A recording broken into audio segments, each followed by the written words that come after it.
Well, we're heading over to Steve's again. Yes, we are. We've been showing you guys little bits and pieces of the construction of the village of Knowair, but it is finished. It's somewhere now. It's just absolutely amazing how it's turned out, and now he's proceeding, of course, to build some more. I keep telling him that what he's doing is building a ship in a bottle, except it's not a ship. Yeah. And it's not in a bottle, but it's kind of the same. The difference being that he's in the bottle with the ship as he's building it. But it's gotten so crowded now in there that you can hardly see the railroad. Just filming this. It's really It's difficult. like, okay, I know that there's a there's a railroad directly above my head, but I can't see it. You know, Yes. and we're slipping the camera up in there and trying to fire it with a remote control, and Steve has to sit on the bench work to even work on the darn thing. Yeah, so you see him dangling just his feet out of somewhere. You know, it's like, where are you? Yeah, and he just keeps adding to it. Eventually, of course, he and Al will just have to move out and Make it into a museum. just make it into a museum or Yeah, something. no kidding. Anyway, the village of Knowair. Check this out. Well, a few months ago, Steve invited us over to see his new bridge. Oh, that's huge. It's gigantic. The kind of interesting thing is it didn't go anywhere. No. It was just like the famous government bridge to nowhere. But he built this bridge. He had something in mind, but the rest of us couldn't quite see it. It didn't go anywhere at all. And I said, gee, it's the bridge to nowhere. So he took that to heart and named the place Knowair, and then went ahead and built a town at the end of the bridge.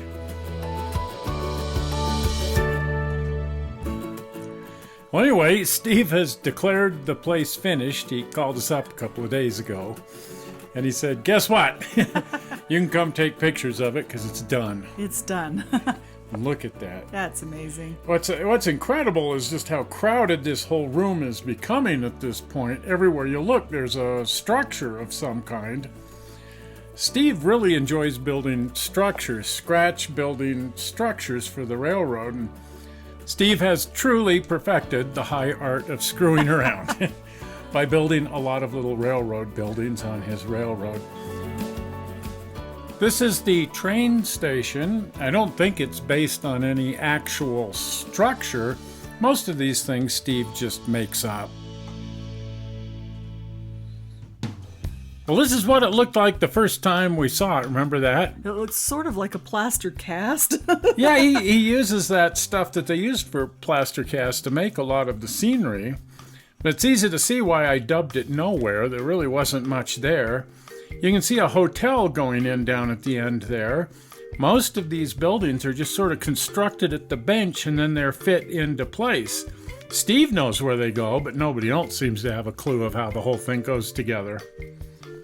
Now, while most of these buildings are constructed by Steve, some of them are built by Al Badham here, Steve's good friend. He loves scratch building train cars and structures. This is a tank car that he's working on. Early style tank car, amazing. I'm not sure which would be the better scratch builder, Al or Steve. They're both incredible at scratch building things. It's amazing to think all of this is scratch built, no kits involved. Yeah, they gave that up a long, long time ago. They just buy bits of wood and plastic and glue, and away they go. This is Al's hotel, one of the earlier buildings, and this is Al's boathouse. Oh, how cool. Al just says, I want to build this, and Steve figures out how to fit it in. Most of the track work is actually built on a pier out over Lake Inferior. Steve was building the pier here at the bench. This is the top side where the track goes in. It's all 30-inch gauge track. Wow. Even the stone buildings are completely built from scratch. How about that? Steve prefers building things in wood. Al seems to prefer plastic. This area is called Grey Wolf Gulch, and there's this road here that goes all the way from the lower level up to the new area about 7 feet up off the floor. I imagine people would have to be physically fit to live here. Look at the stairs. Oh my gosh, they'll have legs like frogs. It's just everything here is vertical. You're either going up a stairway, up a ladder, or up this incredibly steep road. So it seems the road to nowhere is paved with gravel. There are legends about that, but this proves it. This place sort of reminds me of Bingham Canyon. It sure does. It's all vertically built, stuck on the side of the cliff. Right, and the little dog has to wag his tail up and down instead of side to side. But it sure makes for some neat, interesting buildings here, all perched on the side of the hill like this. Now this is the old Durango mine. Oh. This was here before, but since it's the origin point for the road to nowhere, Steve had to completely rework it into a much larger mine, a much larger and more important area. The tracks down here are all 36-inch gauge, just like we run into in Colorado. I see. But when he first started the railroad, it was going to be entirely an On30 3-foot gauge railroad. But the new section is all 30-inch gauge. One really cool feature about the room being so darn crowded is sometimes you actually find yourself inside the buildings looking out instead of... Dolly showed up. Anyway, as I was saying, you find yourself inside the buildings looking out instead of just outside looking in. Most of the buildings do have full interiors. It's just that some of them you're actually inside as you walk around the room. But the interiors as well are, generally speaking, scratch built. Steve and Al aren't opposed to using parts that they can find, but the general structure and overall shape of things is all scratch. Most of the figures are store-bought figures. Al likes to chop into race car drivers and military figures Oh my. and change those up into figures for the railroad. But most of these are just bought at the hobby shop. But everything else is all scratch built.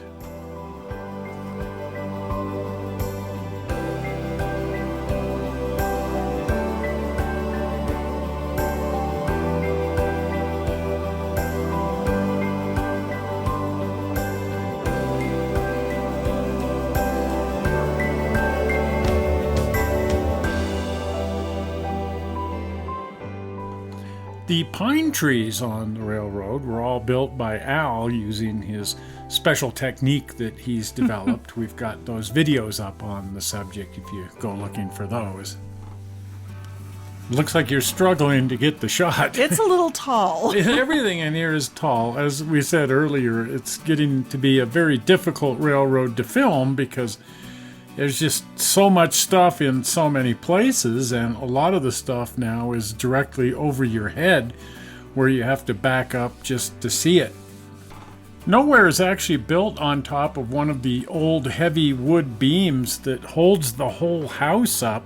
Wow. The house was originally a silo. Imagine that. And then it was turned into a barn. Oh my. And then it was turned into a house many years later. The original cement silo was cast out of concrete, and the cement was milled in England and then brought around South America on a ship and across from San Francisco on wagons, all to pour the framework of this house. Wow. That's amazing. It is.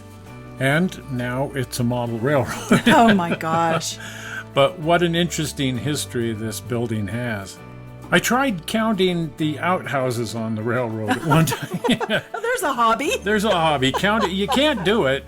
You can't do it. Just when you think you've got it figured out, he builds two more and sticks them up somewhere and won't tell you where, and then you got to start all over again. Necessity. But there are hundreds of outhouses on the railroad.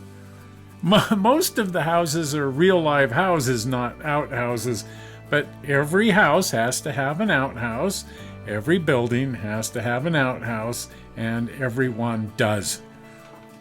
This is a really neat building. This is a boathouse that Al built, and it was one of the first structures built for the railroad. But what's really neat is the way he did the rotting wood. Oh, look at that. Isn't that neat? Oh, where wow. where the wood goes down into the lake, I swear to God, it actually smells of rotting fish and algae. This, I believe, is my favorite structure in the new section, the Ferran Boat Shops and Furniture Repair Shop. Is that neat or what? That is cool. Look at that. What I like is it looks like it's been added onto a bunch of times. Oh, as they did back in the day. As they did. And so that's very realistic that you would find a building like this with all these little additions tacked onto it. Mismatched windows in the new section and all of that sort of thing.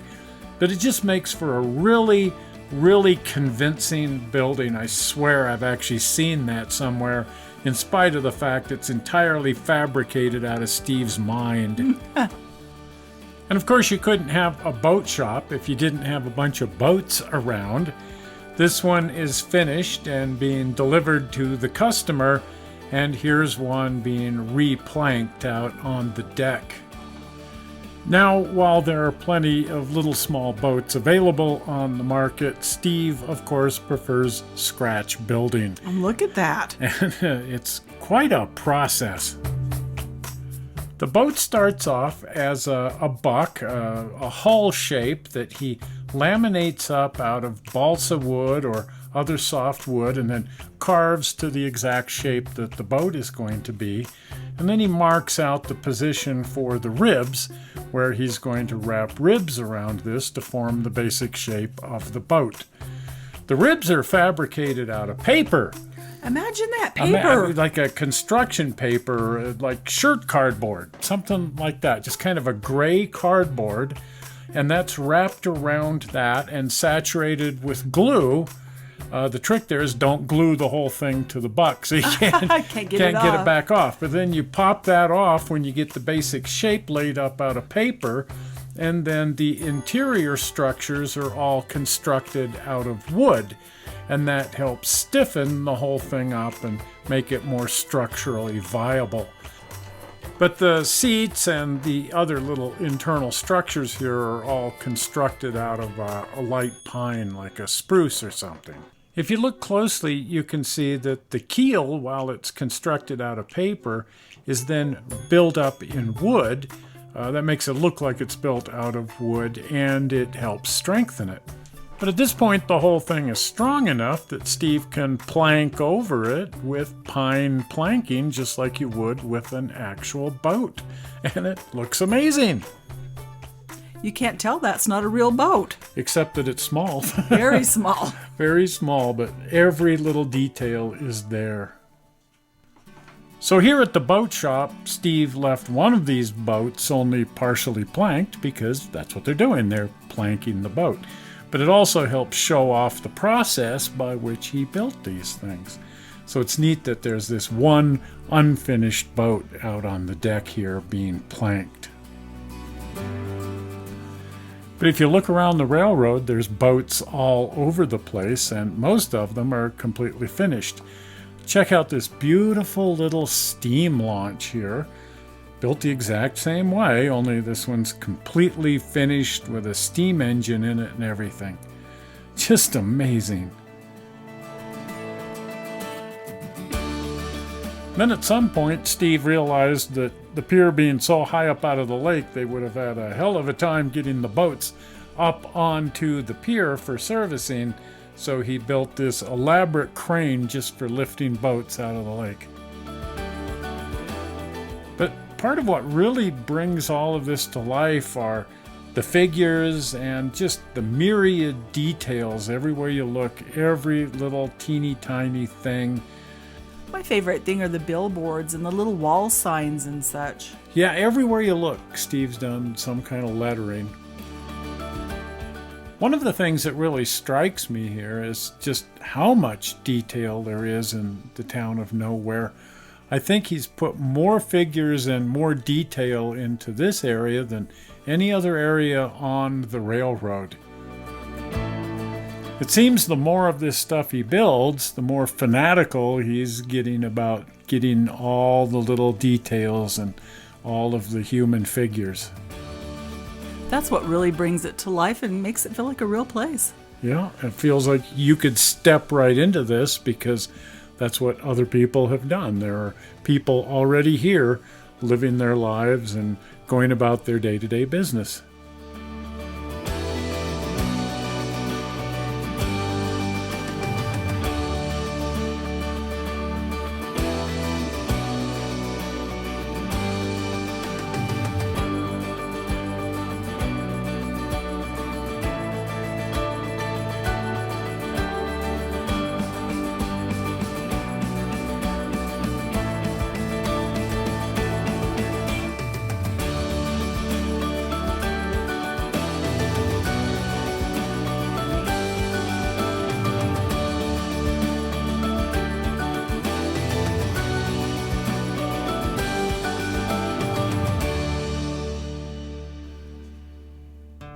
And of course, it wouldn't be a model railroad if there weren't a railroad.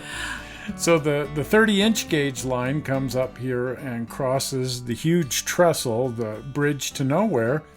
The line originally came up into this area, the mining district, where Steve has built these gigantic mine tipples. But now the train keeps right on going past the mines and crosses this gigantic trestle several feet above your head if you're walking around in the room, and then finds its way over to the village of Knowair, neatly built on top of one of the beams holding up the house. The locomotives themselves are basic Bachmann Spectrum On30 models. No point changing them up. They're just perfect like they are. What amazing models. But the rolling stock is all scratch-built, generally speaking, by Al. The actual area is really small when you get right down to it. It's about 12 feet long and only maybe 18 inches wide. Which actually raises an interesting point. I've been an advocate for quite some time for shelf railroads. When people tell me they don't have room for a railroad, I say, well, build a shelf railroad. There's no rule that says your trains have to go around and around and around like a slot car. They can go just back and forth on a little shelf like this. And look at how much modeling you can pack into no space at all, and you can operate your trains. Just means that you actually have to switch them out instead of just turning them on and watching them go round. I want to stay in the hotel. How about you? That sounds like fun. It does, doesn't it? It looks like the sort of place that we would stay. The Lake Inferior Inn, another one of Al's creations, but it turned out really, really nice. Giant vacation resort on Lake Inferior. Nice. Sign me up.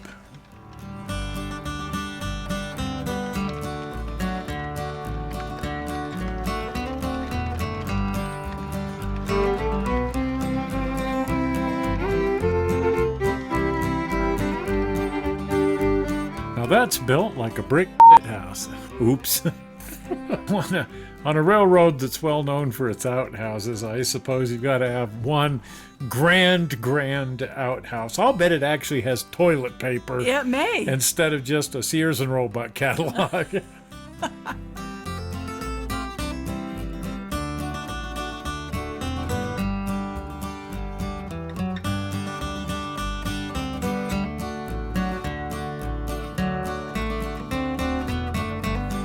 Now, the residents of Knowair, not only are they up here in the mountains at Lake Inferior, they have a great view of the rest of the railroad. This is the view across the gorge to the Upper Pandora Village. We did a show on that a while back. I love that one. That's a neat one, isn't it? This is the view down into the canyon area on the backside of the mountains where the big trestles are. And you can also look straight down into the gorge from here, down to the 36-inch main line down there. And that's a pretty impressive view, too. Of course, you have to shrink yourself down and climb up in there in order to see all of this. Now, as always, we like to see what the railroad is like after the shadows fall. And since Steve lights all of his buildings, we can turn out the room lights and see what the place is like at night. Yes.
Well, I think Lake Inferior is one heck of a fine vacation spot. It sure is. I wish it was a real place. You could sign me up and we could take off tomorrow and just head on No up there. kidding. It's just a beautiful, beautiful addition to an already amazing model railroad. And this is just one tiny little part of this giant, amazing railroad. Right. And it's going to be in a couple of layout tours. Yes, upcoming. Upcoming tours. The first one is coming up in June. Wow. And that's the N-Scale convention. That's going to be really neat. And then in about a year and a half, the National NMRA convention is coming to Salt Lake, and it's going to be on that layout tour as well. But your first opportunity to come see this will be in June at the N-Scale convention. And what do you want to bet that Steve has this new section here finished in time for the N-Scale convention? I'll bet so. Well, Steve's done it again. You sure have. Lake Inferior and the village of Knowair. Now, he's going to have that open for all of the upcoming railroad shows, which are many and varied. Yes. The big one coming up is the NMRA National, Yes. which isn't until the fall of 2019, so that's a little ways off. But everybody in the whole Salt Lake area is kind of gearing up for that. No kidding. But there's going to be thousands of people, and we're just sort of concerned that it's going to be nearly impossible to get even a third of the people or a quarter of the people who want to see that into his railroad for that convention. Right. So we're working with Al and Steve and everything, trying to figure out how the logistics of that whole piece of business are going to work. Right. Now there is an upcoming convention, June of this year, which is not that far off, which is the National N-Scale convention that the N-Scale magazine does. It isn't as big as the NMRA, so it might give an opportunity to test the logistics of moving people through there. But if you really want to see Steve's railroad, you might want to consider the N-Scale convention, because frankly, you'll be able to get in. Yes. And if you come to the bigger shows, you might not, although that one's going to be pretty darn big. Right. The neat thing, too, about the N-Scale convention is, while it's an N-Scale convention, yes, it isn't necessarily just for N-Scalers, it's for model railroaders. Right. And we've been kind of working with Bob Gerald and stuff on putting together the layout tour. And it isn't going to be all N-Scale. I mean, Steve's railroad is O-Scale, for crying out loud, and it's going to be on there. So we're just not sure. Right. But if you want to see a lot of different scales and gauges and whatnot, it isn't necessarily N-Scale. Right. Yes, it's the N-Scale convention, but it's going to be all kinds of railroading. You can go to their website and scope that out.